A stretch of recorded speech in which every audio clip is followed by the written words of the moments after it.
That's our second last teen read aloud of The Skeleton Tree by Iain Lawrence. We're on chapters 13 and 14. If you want to read ahead or missed a couple weeks and need to catch up, we have digital copies on RB Digital and Libby, which you can access for free with your library card. So I highly recommend. It's been such a great book. Just a quick summary of what we read last week. Chris and Frank are our main characters, and they got stranded in Alaska after their boat shipwrecked. And so they've been surviving the wilderness, catching fish, running away from grizzly bears, and biggest cliffhanger last week, we found out that Frank is actually Chris's brother. They're half-brothers. Mind blown. Frank has also been really sick and he seems to be on the mend and hopefully won't die of infection, but we will see. Let's start right in with chapter 13. Get cozy, grab your tea or your water and enjoy this read aloud. All right. Oh, and I also want to say quickly, this book is published by Tundra, which is an imprint of Penguin Random House, and we want to say thank you to them for letting us read this book on Instagram Live. All right, let's get started.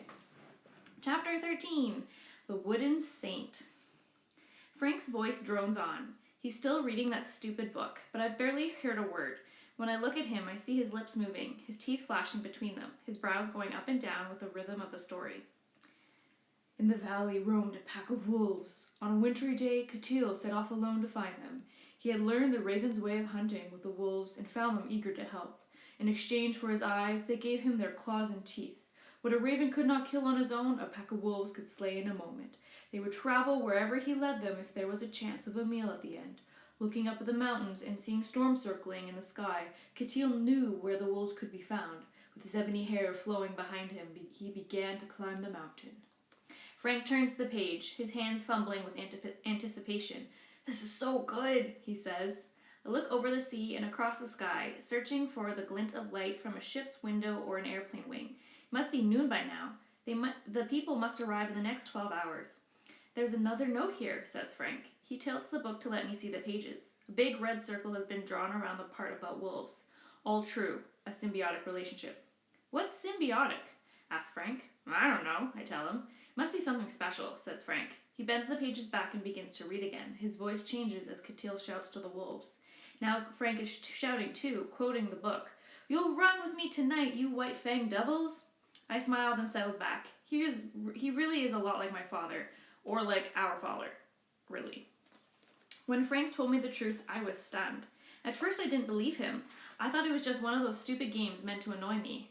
You're my brother? I asked. He nodded. Well, your half-brother, I guess. I was barely used to the thought that Frank was my cousin. That had been great. I thought one day we might even be friends. But to learn that he was my brother made me angry. How do you know? I said. Because it's true. He spread his hands in a shrug, as though he thought I was stupid for not understanding. I came to Alaska to go sailing with Jack and my brother. But how did you know you had a brother? I asked. Who told you? I don't remember, said Frank. I didn't know your name or anything, but I knew Dad had another family, because that's where he went when he left. I glared at him. So why didn't you tell me? Because I hated you. Why? Why do you think? Don't be stupid. With that, he got up and stormed from the cabin in bare feet. I followed him. He tried to slam the door in my face, but I fended it off.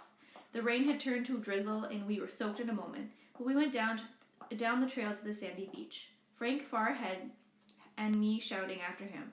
I never did anything to you. His voice was muffled by the rain in the forest. You stole my dad. I ran to catch up. Frank dragged back to the branches along the trail, pulling them so far that they sprang back 4 feet and hit me. He screamed like a toddler having a tantrum. He was my dad first, and you stole him. He left my mom to be with yours. A branch whacked me in the face, and I shoved it away. What? Like when I was born? Before that, moron. It didn't make sense that Frank would blame me for something that happened before I was born. But in his place, I might have felt the same. Frank leapt down the bank at the end of the trail. He stepped over the log that lay there, where I had found the first footprint. I never had a dad when I was little because of you, he said. I was 3 when he left. I can't even remember him. I clambered over the log. Wait up, I shouted. Frank made a rude gesture as he ducked under the branches of the cedar tree. I fell on my knees, got up, and kept going. Well, guess what, I said. He wasn't around much for me either. He was always going on business trips. Frank laughed. Those weren't business trips. I stopped there, in the tent of the fallen tree. I wondered for only a moment what my dad was really doing if he wasn't away on business. Then I understood. All those times he'd said he was going to faraway places, he had never left the city. He was only a few miles from home, living with Frank instead of me. I crawled under the branches, shouting, "So you stole him back?"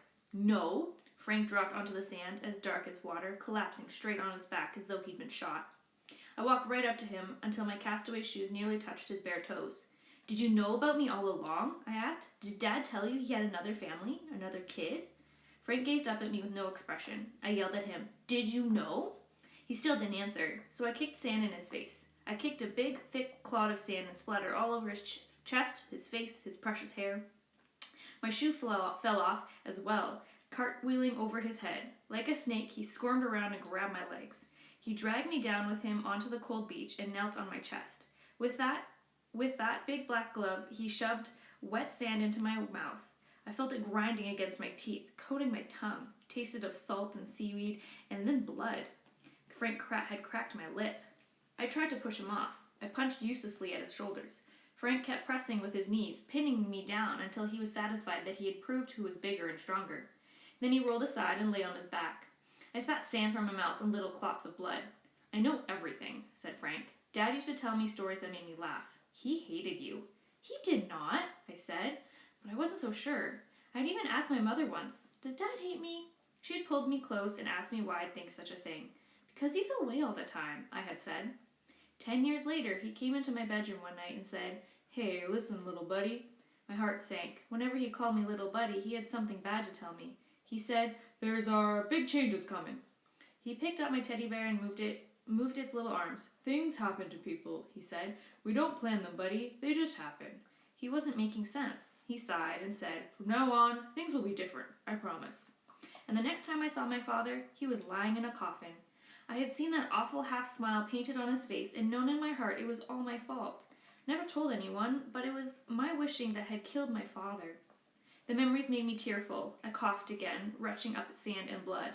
Frank tossed a bit of kelp at my back. It slapped against me. "Didn't really hate you."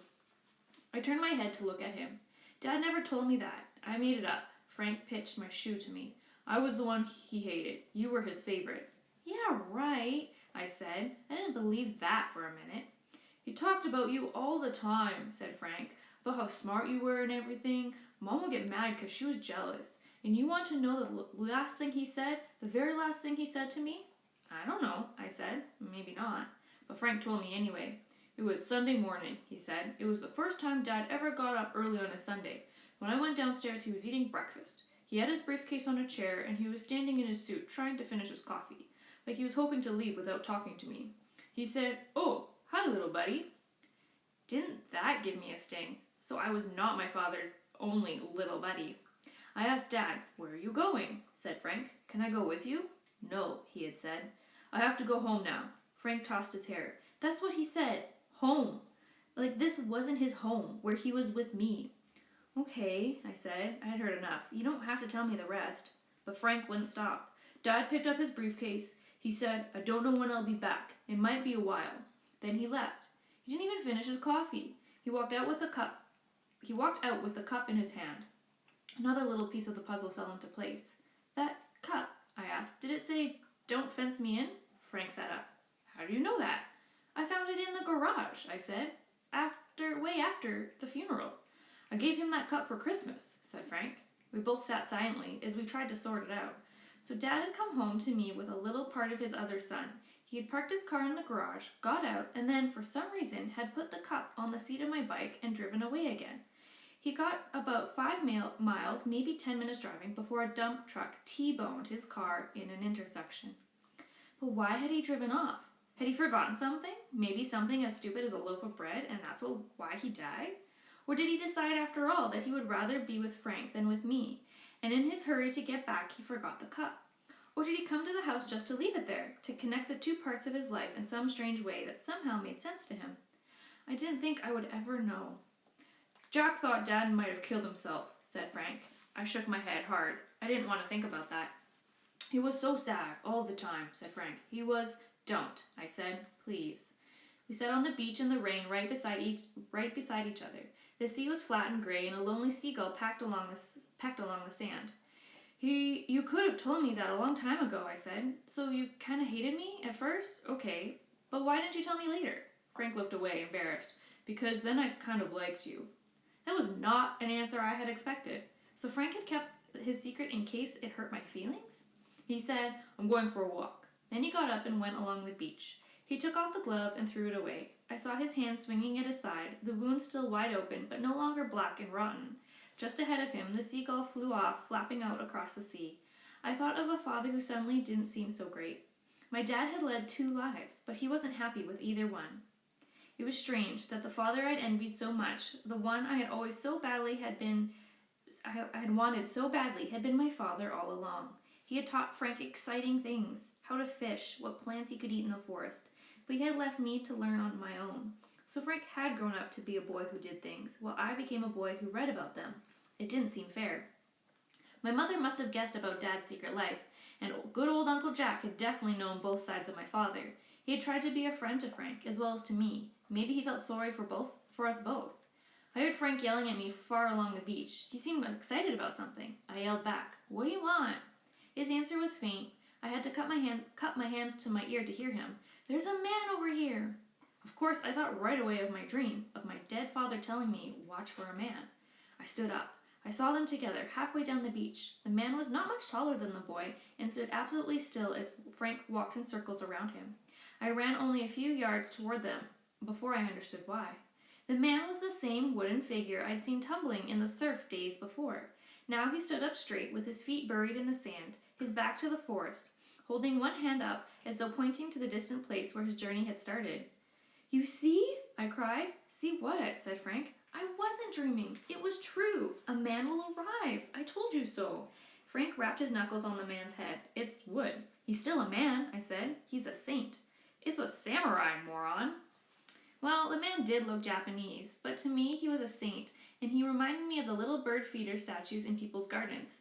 He had bushy eyebrows and a serene expression. From head to toe he was stained with oil, as though he'd swum through a slick to reach us. Around his feet were shiny little rainbows that had dripped from his legs. Frank braced his feet in the sand and tried to push him over. "Don't," I said. "Why not?" I only shrugged, thinking he wouldn't understand. The saint had come across an ocean to save us, and it wasn't right to knock him over. Frank pushed harder. The saint tilted, but didn't fall. His carved expression, so kind and beautiful, made him seem at peace with whatever happened. Frank shook his head, scattering raindrops from his hair. With a grunt, he threw himself at the wooden man, pulling this way and that like a wrestler. But the saint wouldn't budge. I knew then how the man would serve us, and why it would take 7 days to be rescued. "He wants to be our lookout," I said. "He wants to go swimming," said Frank, still pushing. "Help me." "Wait," I said. "Just listen." I tried to describe my idea. We could spend only a tiny part of each day looking for ships from the shore, but a wooden man could stand there forever, unmoved by wind and surf. He could watch over the sea with that calm expression, waiting day and night for a ship to come. "Admit it," I said. "It's a good idea." Frank made grudging sounds. "From a ship or a plane, he looked like a real person," I said. "It would look better if he had a flag or something," said Frank. "At night, he could hold a torch. Come on, let's take him to the point." So my idea became Frank's idea, and then it was a good one. We both dug our feet into the sand to topple the saint, but now he came down easily, practically falling into our arms. He weighed a ton, and the oil made him slippery. Frank only had one good hand. We had to drag the wooden man down the beach, his feet leaving long gouges in the sand. We hauled him along the trail, working together to keep him from snagging on sticks and bushes. I remember how we'd wrestled with Uncle Jack's dinghy in Kodiak, and I was glad I was now working with Frank instead of against him. We placed the saint at the edge of the rocks under a sky filling with ugly clouds. Another storm was on its way. We piled up the rocks, and the saint could rest against, and in his hand we tied long streamers of red plastic. In the first puff of winds, they lifted from the ground like writhing serpents. In an hour, the wind was blowing hard and steady. Rain swept through the trees and over the cabin with a sound like radio static. Inside, we sat in our usual places, not talking, as though nothing had changed. Without a word, Frank got up and put on his jacket and a cape. "Where are you going?" I asked. "Fishing," he said. I stood to go with him, but as soon as I took the cape from its peg, Frank tore it out of my hands and tossed it to the floor. "I'm going alone," he told me. "Why?" "'Cause I want to," he said. "Don't ask questions all the time." I watched him walk away. He kept his head down as he plowed through the wet salal bushes, and I found it strange to think he was my brother. My big brother. The idea made me laugh. I'd looked after him while he was sick. I'd offered to help him, but he hadn't even thanked me. Could hardly wait to be saved so that I would never have to see him again. I kicked my capes into the corner and took Katil the raven hunter from the shelf. I started settling into my old place on the floor until I realized what I was doing. There was a bed and a mattress right there, but I was lying like a dog on the hard wooden floor. I had enough of that. I stepped boldly right up to the bed and sat, leaning against the wall. I sank into the foam, wriggling until I was comfortable. Then I opened the book and started reading. It was the height of the northern summer, and Katil was 6 weeks old. Storm told him in raven language, "Now you learn to fly." Though 7 days and 7 nights, Katil stood at the edge of the nest. His arms spread wide, he teetered there, 60 feet above the ground. His raven parents shouted encouragement, but it was up to Katil to know when he was ready. When he believed he could fly, he could fly. As the sun went down, so did Katil, falling, flapping and falling. His arms a blur, his foot hitting a branch, his shoulder striking another. Katil tumbling now, Katil screaming. I laughed. I was supposed to feel sorry for Katil, but I saw Frank in his place. Poor Frank trying out one of his great schemes. The cabin guy had not been impressed. He wrote on the page, "Oh, please." Little Katil lay bleeding on the forest floor, and his parents plunged from the nest to help him. They dragged him into the bushes. Into the ferns they pulled him, hiding him from the owls and vultures. All night they worked to heal his wounds. There's magic in the forest. For those who know its secrets, using knowledge born inside them, knowledge shared by every wild-born creature, the ravens gathered mushroom caps, beetle hearts, the bark of pine, the dung of young deer. In the beaks they chewed these things, and in their stomach ground them up, and bending over Katil, coughed the medicine into his wounds. The cabin guy had made no comment. He might have found it too stupid to think about, or he might have known it was possible. He might have believed it. I did. I remembered how Thursday had hunched over Frank's wounds, and it was exactly the same in the story. My raven had cured Frank, and I had chased him away. I felt sick thinking about what I'd done. I pictured Thursday in the forest, bewildered and sad. I didn't wait a minute to go out and find him. I put the book on the shelf, put on my capes, and went out in the storm. I looked everywhere, but I couldn't find Thursday. I searched until dark. When I got back to the cabin, Frank was already there. He had 3 skinny salmon hanging from the ceiling, and he was roasting another on the fire. Its dripping grease made sizzling flames and dark smoke. I hung up my capes. "Where were you?" Frank asked. "Looking for Thursday." "Why bother?" I pointed to the shelf. "I was reading the book." "So what?" "There's magic in the forest," I said, quoting the story. He frowned for a moment, then rolled his eyes. "Come on, Chris, it's a story." "But it's true," I said. "You know it's true." Frank kept working with the fish. "So where's the vultures in Greenland? Ravens talk like people?" "Well, it's not all true," I said, "but—" "I think it's done," said Frank, poking at the salmon. Sure looked done. It was black and blistered like a chunk of old charcoal. I decided there was no point arguing with Frank about magic. He just could not believe in things like that. At least he hadn't gotten angry.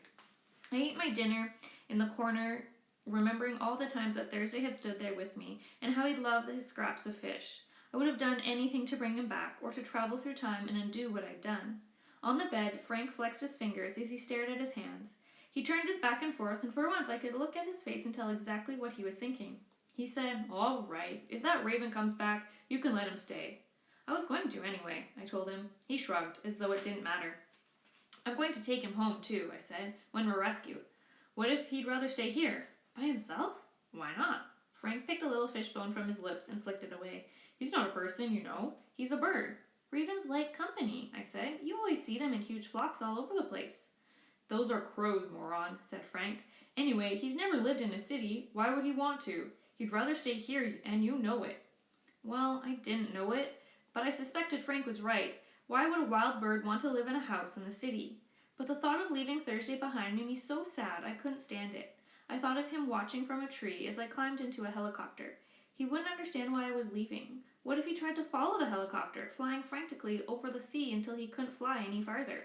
Even worse, what if he didn't come back before we were saved? We would return to an empty cabin, bursting through the window, excited to see me. He would look all around and then wait, and wait, and wait, and wait. For the rest of his life, he would think he'd been abandoned. From outside came the shivering howl of a wolf. I looked up at Frank, and he looked down at me. The wolf howled again, and the hairs on my neck tingled. "Wolves don't kill ravens," said Frank. "They hunt with them. They run together, wolf and ebon raven." "Is that from the story?" I asked. Frank turned a little red. He suddenly busied himself with his dinner, his hair hanging over his face. I took a torch and went looking for Thursday. I walked through the forest and right to the end of the sandy beach. When I turned back and saw Frank's torch flickering through the trees, I felt hopeful that everything would work out. When we ended up at the stream in the forest, Frank was holding his torch as high as he could, moving it back and forth to throw light among the ancient trees. "Thought I saw something," he said. "Like what?" "A pair of eyes." "It might have been a wolf," I said. Frank shook his head. The wolves were closer now than they'd ever been, but their calls and their songs still came from the mountain. "Do you think it was Thursday?" I asked. "I don't know." The torch flared as Frank waved it again. The shadows moved, but nothing glinted back at us. I had a feeling that something was there. But Frank didn't go farther into the forest to get a better look, and neither did I. We went back to the cabin before our torches could burn out. All night the wind blew, and old cones shaken loose from the trees pattered down on the roof. It grew colder and colder, and the rain turned to sleet. Even close to the fire, I found it hard to keep warm. In the morning, I thought we would both go looking for Thursday, but Frank announced that he was going fishing. The weather was still awful, with gusts of wind and rain sweeping through the forest. "We don't have to go fishing," I said. "If we want to live, we do," said Frank. "We need enough fish to last 7 months." "No, Frank," I talked patiently, hoping he wouldn't get angry. "We only need enough for 6 more days." "We don't know that, Chris." "Yes, we do," I told him. Frank sighed and pushed his hair out of his eyes. It was a tangled mat like a frayed piece of carpet. "You can't go by your dream," he said. "And we can't wait to see what happens. In 6 days there won't be any fish left to catch." That was probably true, but I didn't care. "We've got enough," I said. Frank looked down at me from the bed. "You're just scared of the bear." Well, I was scared of the bear, but that wasn't why I wasn't going fishing. Our dad, had said we'd be saved. The wooden saint showed up on the beach had proved it. If I went fishing now, it would be like saying it wasn't really sure. If I didn't believe we'd be rescued, it might not happen. But Frank was so stubborn, he got dressed, he gathered the gaff and the knife and a bit of rope. "If you're too scared, stay here," he said. "I'm not too scared," I told him. "We just don't need any more fish." He smiled his little smile to let me know he didn't believe me. Then he opened the door and a blast of sleet swirled through the cabin. The fire swayed and flickered as Frank went out into the wind. I thought that Thursday might be watching from a nearby tree, just waiting for Frank to leave. I waited for him to appear in the window. I listened for a sound of his wings, but hours passed with no sign of the raven. To pass the time, I tried to read, turned the pages without seeing the words, then hurled the book onto the bed and went out. It was even colder than before. Trees bent alarmingly, shedding branches that wheeled away through the sky. White pellets of sleet covered the ground, and I could see Frank's blotchy footprints leading toward the trail. There were other tracks underneath his huge paw prints, so faint in the sleet that they were actually nearly invisible, as though they'd been made by ghostly animals. I could press my hand inside one of them and not even touch the edges. Only the bear could have made those tracks. Sometime in the night, it had walked past the cabin, just 2 or 3 feet away from where we'd been sleeping. I erased the tracks with my feet, sweeping them from the ground as though I could sweep the bear along with them. Then I followed Frank's footprints toward the river. At the high cliffs, the wind howled straight up from the white sea, stretching my capes high in the air. Along the beach, it tore the waves into a blinding blizzard. Head down, I shouldered into the wind. Many things had washed ashore, and many others tumbled in the surf among the breakers. But I didn't stop to search for treasure. I was interested in nothing but finding Frank. When he appeared ahead of me in the whirling fog of spray and sleet, it was almost magical. Just a shadow at first, and then a gray shape. He took form from the sea and the wind. One moment I saw nothing, and the next he was there, plodding toward me. He was bent over like a little old man. Leaning into the storm, he used the gaff for a cane. He went staggering up the beach as the wind gusted, then fought his way back down again. The fog thickened around me as a gust ripped spindrift from the sea. And when the fog cleared, the beach was empty. Frank was gone. He had vanished, just like that. I started running, or tried to. I reeled and stumbled over the stony beach as the wind snatched at my capes. I could hardly see a thing. I could hear nothing. But something made me stop in the right place and peer in the right direction, and I saw Frank huddled behind a stranded stump. White and waxy looking, he gazed up as though he didn't recognize me. 2 salmon lay beside him. They were big and shiny, the best fish I had seen in a long time, and I knew that Frank must have searched for hours to find them. But now they were wasted. Seagulls had pecked out their bellies, the eyes, the layers of flesh from the ribs. It made me sad to think that Frank had carried them so far but couldn't keep the birds from eating them. As I held out my hand to help him, I remembered our first morning in Alaska, when he would hardly let me near him. The day I need your help, that's the day I kill myself. But now he took my hand gladly, and I pulled him on to his feet. I held him as he got his balance. I didn't bother with the fish. Chapter 14. The Glass Fish.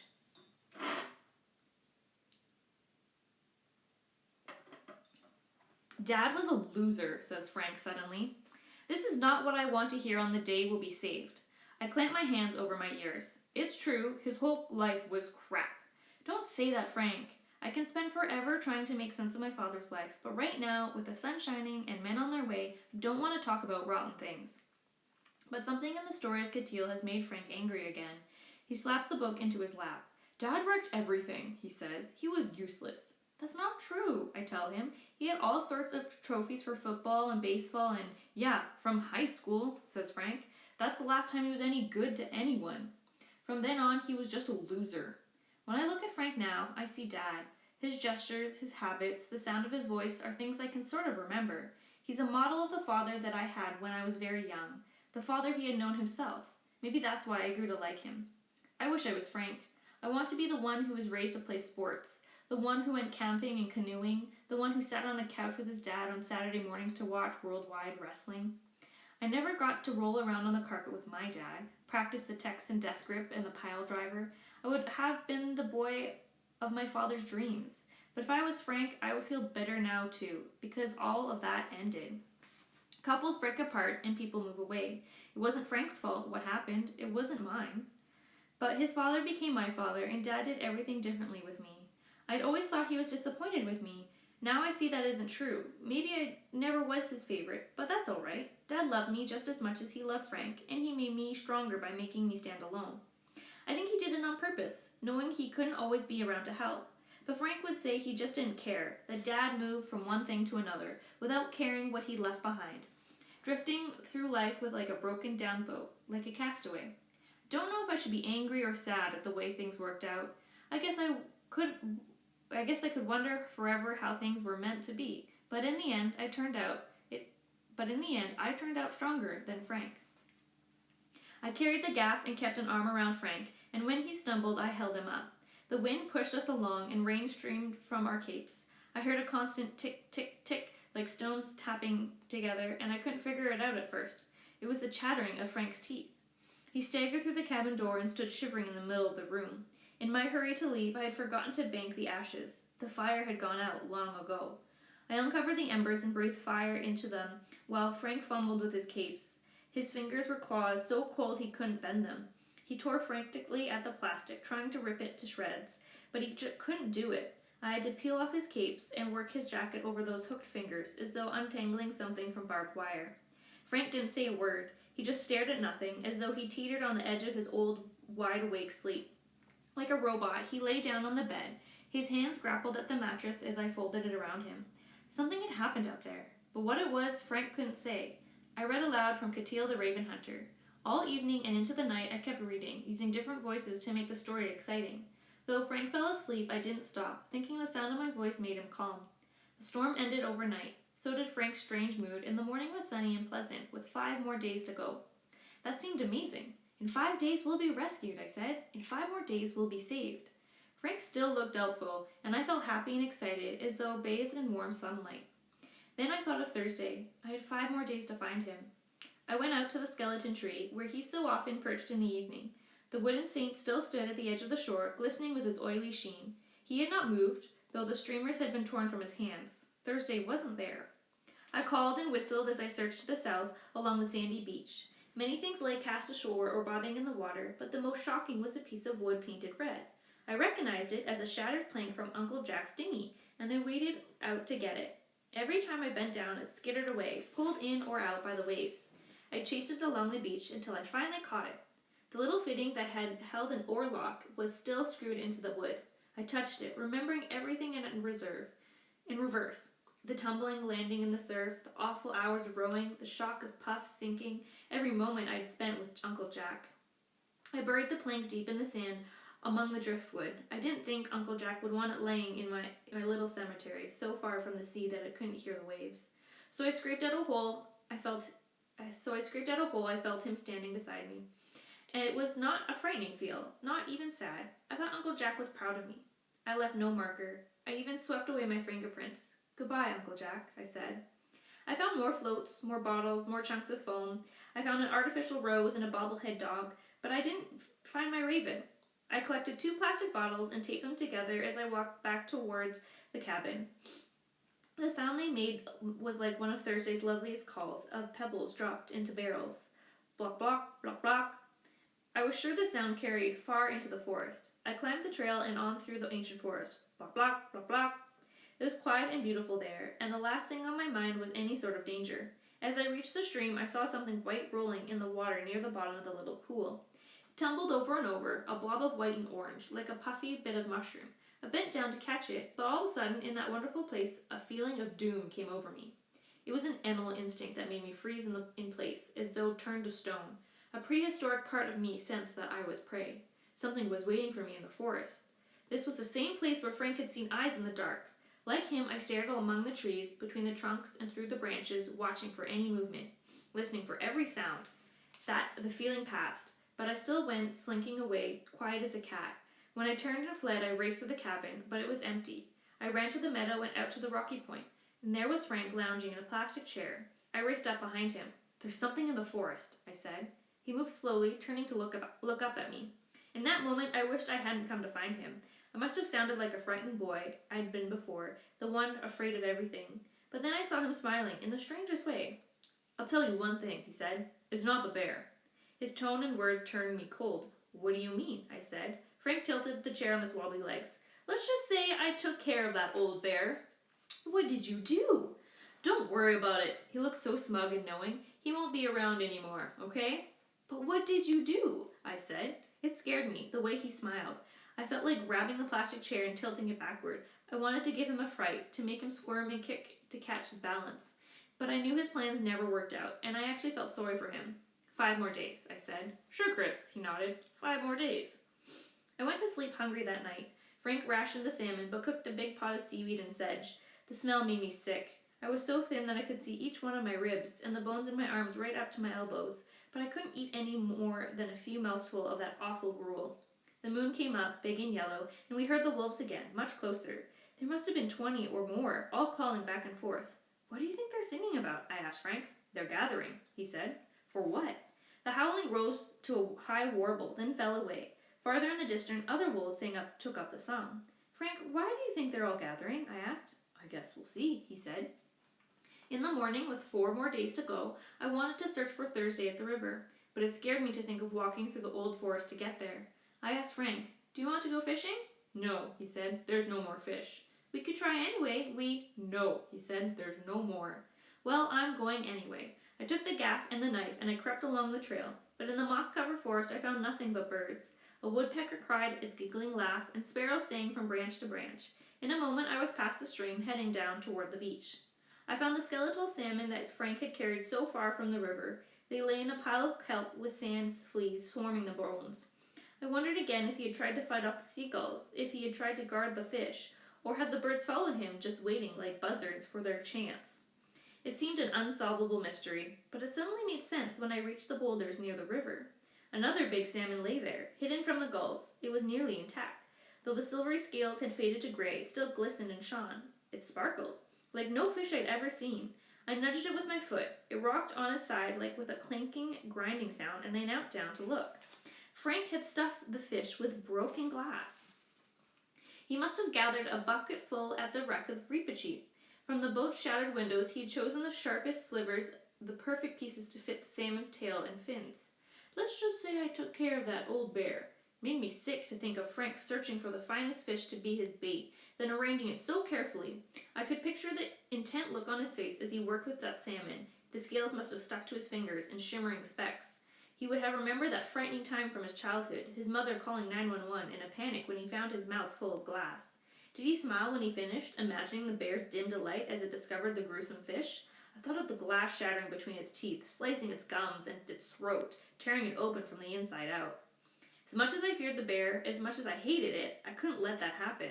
It was too cold-blooded and cruel. I picked up the fish by its tail and knocked out the pieces of glass. I thumped it down against a rock, and the glass shot in all directions. It lay glittering around the pool as I threw the salmon out to sea. I guess there were others. Frank would have set enough traps to be sure that the bear had found at least one of them. But I went a long way up the river without finding a single salmon, living or dead. Even the gulls had deserted the river. As I started back, I was furious with Frank. When I saw the amount of red plastic stacked at the skeleton tree and Frank adding one more thing to the pile, I wanted to get away from him forever. But even then, I couldn't stay angry. He looked small and helpless, dwarfed by that ridiculous pile of plastic that was, in his mind, the one great hope for our rescue. He was trying his best, but it was useless. I watched him fling something red to the top of the pile and saw it tumble down again. My brother, I thought. The idea struck right down inside me. I wanted very badly to go and help him, and I looked for things to add to his pile. I searched for bits of red along the beach. What I found almost broke my heart. It was a child's diary, its pages stuck together. I peeled them apart and found Japanese writing that had been smudged and faded, and now looked like delicate paintings of water and mountains. I thought about the child who had written words now gone forever. I imagined she had begun her diary full of hopes and dreams, and maybe she had ended it the same way, not knowing she was writing for the last time. I carried the diary with me, not thinking until I reached the stream that I would have to go into the forest to bury it. Then I stood for a long time, not sure I could even do it. But I couldn't throw the diary away. I dashed into the forest and buried it as quickly as I could. I shoved it down into the green ground and black earth as songbirds twittered around me. I started crying as I covered it over, but not for the girl and not for myself. I cried for Thursday. I missed his little noises, his strange words. I missed his company. In a way, it was hard to get up and leave that place. I didn't want to face Frank and talk about, or not talk about, the things I'd seen, but I got up from the moss and brushed off the little twigs that clung to my filthy clothes. A flash of color caught my eye, a color too bright to belong to the forest. On the other side of the fallen log, the moss had been disturbed. Strips of dark earth and different shades of green showed where it had been torn and lifted. Under the moss lay a band of scarlet and a scrap of the same bright orange I'd seen rolling in the stream. My first thought was that Frank had come to my cemetery and uncovered the things I'd buried. I stepped up on the log to look. I saw scattered sticks and a pile of leaves. I saw a human hand, an arm, and a leg. I saw the cabin guy, half buried in the moss. Or part of him, anyway. The orange cloth was the shell of a sleeping bag. The band of red was the end of the sleeve, and out of it poked the dead man's fingers, curled and gray like mushrooms. He had been hurriedly buried, and just as hurriedly uncovered again. I remember standing for the first time in the door of the little cabin, seeing the furniture toppled, the mattress pulled from the bed, the ashes gouged with finger marks, and that awful image formed of the man screaming as the grizzly bear dragged him into the darkness. It had buried him here in the spring or the summer, and the other night it had come to dig him up again. I backed away. I stepped down from the log and stumbled over the moss. I ran from the forest, and the birds scattered around me. I found Frank at the skeleton tree, still working on his plastic beacon. I shouted as I walked closer, "Hey, Frank! I found the cabin guy!" I wanted to shock him, and I did. His head lifted suddenly. He turned to look at me. "He's in the forest," I said. "The bear killed him." I was now right behind Frank. "Are you sure?" he asked. "Do you want to look?" Frank didn't want to look. No one in his right mind would want to see a man half chewed by a grizzly bear. But he really had no choice. I took him through the forest, past spider webs that billowed as we passed, and I showed him where the cabin guy was lying. Frank took one quick look, then he sat on the fallen log, squeezing his hands together. "That could have been wolves," he said. "It might have not been the bear." I didn't believe him. It was too vivid in my mind. The cabin guy walking as the bear burst through the door, its jaws clamping around his ankle before he knew what was happening. The guy grabbing onto the table, the chair, the stones by the fire. He would have been clutched onto anything that might have saved him from being dragged off into the night. That was why we'd found the door hanging by one hinge. It was the last thing the man had held on to. Frank swore. "Let's get out of here." "What about the cabin guy?" I asked. "What about him?" "We can't just leave him here," I said. I thought we should build a coffin. We could use planks of reepicheep or even a barrel or a box washed up on the beach. But Frank wanted to get it over with right then. "We can cover him up," he said, "but I'm not going to touch him." A 12-year-old boy should not have to be a gravedigger. I tried not to look at the man, but I saw his face anywhere, and I thought I would scream. Though Frank was older, it was no easier for him. He took huge, loud breaths as he tossed handfuls of leaves and twigs and moss on top of the body. He didn't even watch where they landed. I used a stick to push the man's hand into the ground again. I poked the sleeping bag on top of it, trying not to think of the fingers twitching underneath. The cloth was so torn and ragged that I wondered if the bear had come for that, not to eat the man, but to fill its stomach with the fluffy lining of the sleeping bag, or maybe the moss that had grown mattress thick above it. Frank as a child had been fed cotton wool to pad the glass he'd eaten. Could the bear have known to do the same thing?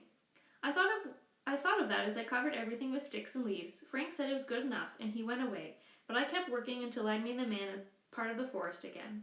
When I was done, I washed my hands in the stream. I washed my wrists, my arms, my face, trying to scrub away the horror of what I'd seen. Terrified of ending up like the cabin guy, I ran from the forest. I found Frank in the rocky point, where the wooden saint stood under gleaming clouds. A big flock of geese was heading south in a shifting line that must have stretched a quarter mile. By the time the last one passed above us, the leaders were little black dots in the distance. They honked like mad, and just as the last one faded away, snow began to fall. Frank was still watching them, staring into the gray silver sky. Beside him, I said, "I found the fish at the pool." He didn't even flinch. "What did you do with it?" "What do you think?" I said. "I shook out the glass, and I threw it away." He flicked back his flop of hair. "You shouldn't have done that." Were there others?" Frank waited a moment, then held up 3 fingers. "Where?" He only smiled at the sky. "How could you do that?" I asked. "How could you be so cruel?" "Oh, come on, Chrissy." He turned to look at me. "You were terrified of that bear. You should be happy now. It's dead." "You don't know that," I said. "Well, it's dying, and I did that. I told you, I'm your guardian angel." Tiny whirling flakes of snow gusted over the sea. They collected in the crevices among the rocks, in the eyes of the wooden saint. They lay speckled on Frank's shoulders and hair. I could see he would never understand why I was bothered by what he'd done.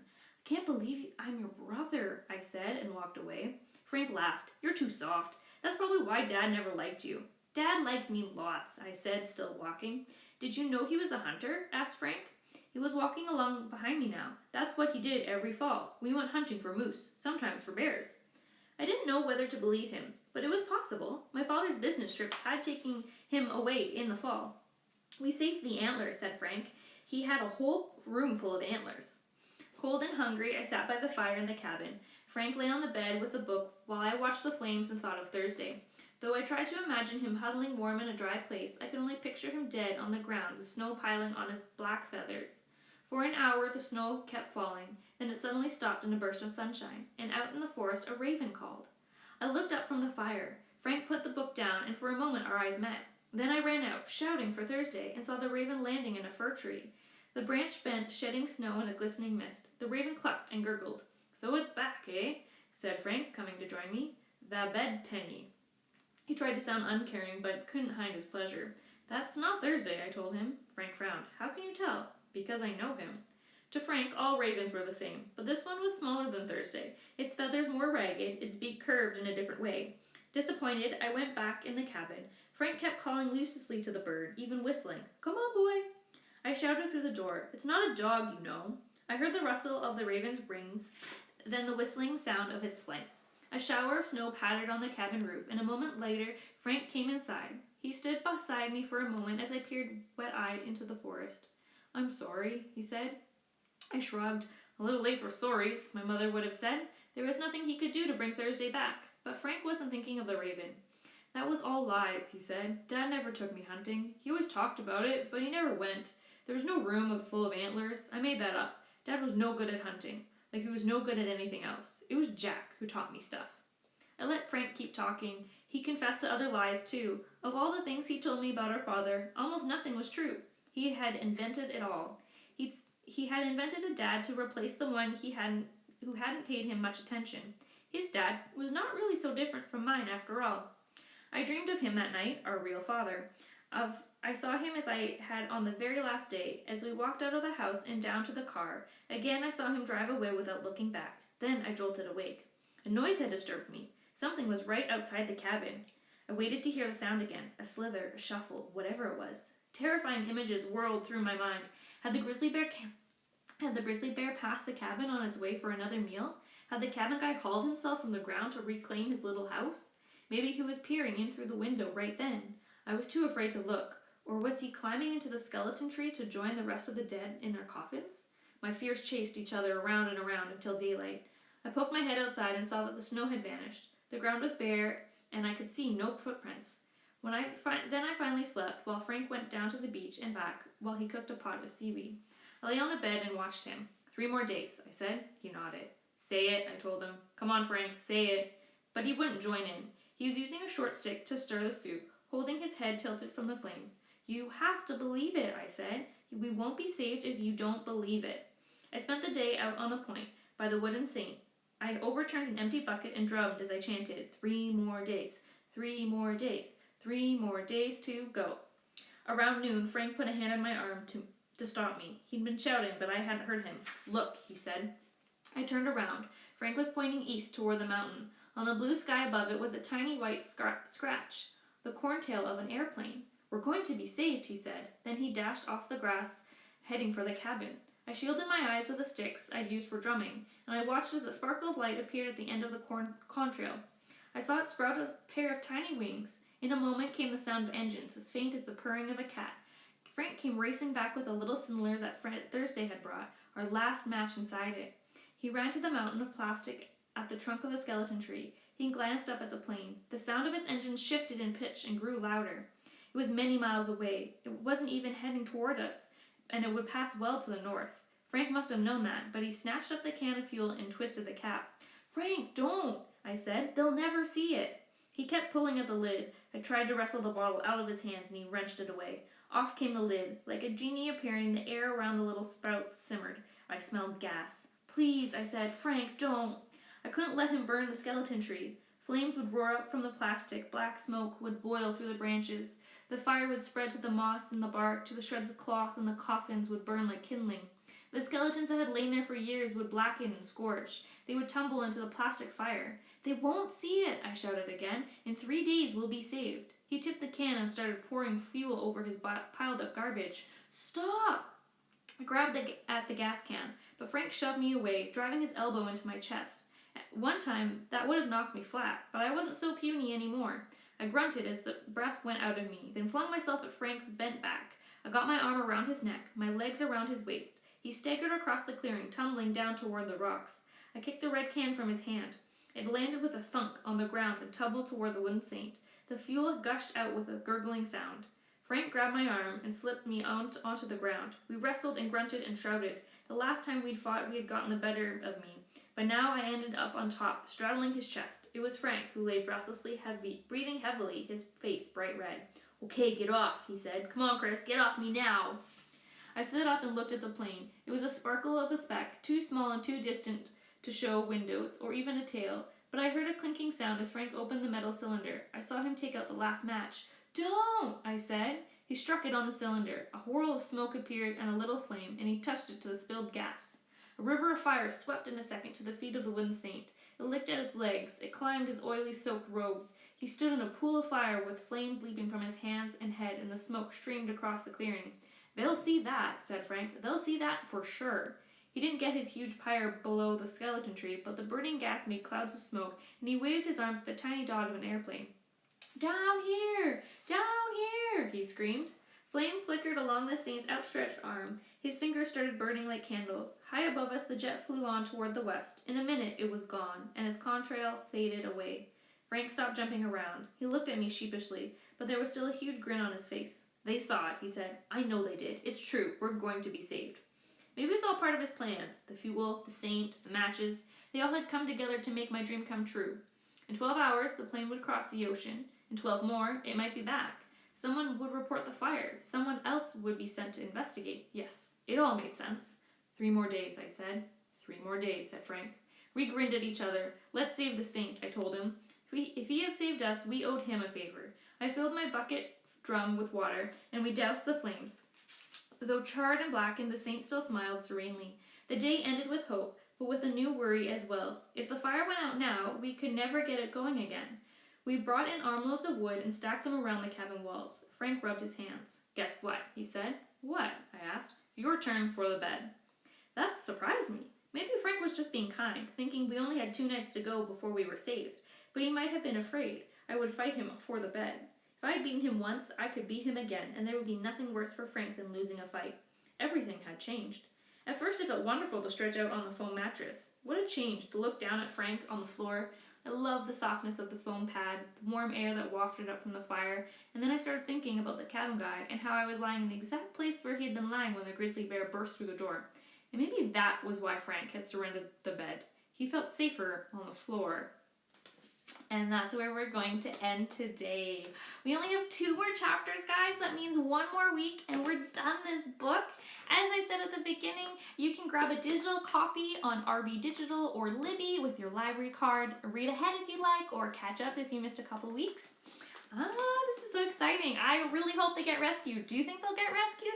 We'll find out next week. Thanks for joining, friends. Until next time, stay safe. Bye.